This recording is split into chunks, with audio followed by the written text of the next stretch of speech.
கடவுளை பார்க்கணும்னு சொல்லிட்டு பல கோவிலுக்கு போய் பார்க்கறத விட கூடலூர்ல இல்லாதவங்களுக்கு ஹெல்ப் பண்ணி பாருங்களேன். அவங்களோட முகத்தை நீங்க கடவுளை பார்க்க முடியும். நான் ஆடம் அனீஷ் பேசுறேன். ஜியா ஆதரவற்றோர் முதியோர் இல்லம் கூடலூர்ல இருந்து பேசுறேன். கூடலூர் சரௌண்டிங்ல இருக்கிறதான ஆதரவற்றோர், பிள்ளைகளால் கைவிடப்பட்ட, இல்லைன்னா யாருமே உதவிக்கு இல்லாத நோயாளிகள், அப்படிப்பட்டதான மக்களை நாங்க பார்த்து கொண்டு இருக்கிறோம். இலவச ஆதரவற்றோர் முதியோர் இல்லம் ஒன்று நடத்திட்டு இருக்கிறோம். இதுதான் எங்களுடைய காரியம். இது வரைக்கும் இப்பொழுது ஒரு 22 பேர் வரைக்கும் நம்ம கிட்ட இருக்கிறாங்க, வயதானவங்க, ஆதரவற்றவங்க. இப்பொழுது நாங்கள் ஒரு படுக்கை நோயாளிகளுக்கான ஒரு புதிய கட்டிடம் கட்டிட்டு இருக்கிறோம். அதனுடைய 70% வேலைகள் முடிஞ்சிருச்சு. இன்னும் ஒரு சில வேலைகள் எல்லாம் முடிய வேண்டி இருக்குது, பெண்டிங்ல இருக்கிறதுனால கொஞ்சம் பொருளாதார உதவிகள் எங்களுக்கு தேவைப்படுது.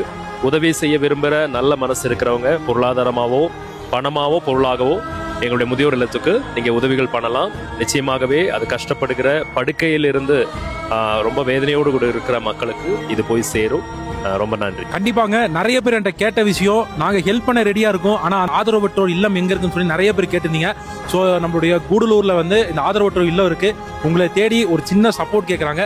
ஸோ உங்களுக்கு ஏதாச்சும் டவுட் இருக்கு அப்படின்னா கீழே உங்களோட கான்டாக்ட் நம்பர் தரேன், மறக்காம கான்டாக்ட் பண்ணிட்டு கடவுளை பார்க்கணும், அது உதவி செஞ்சு அவங்கள நீங்க பார்க்கணும் அப்படின்னா நம்ம கூடலூர் விசிட் பண்ணி பாருங்க. தேங்க்யூ.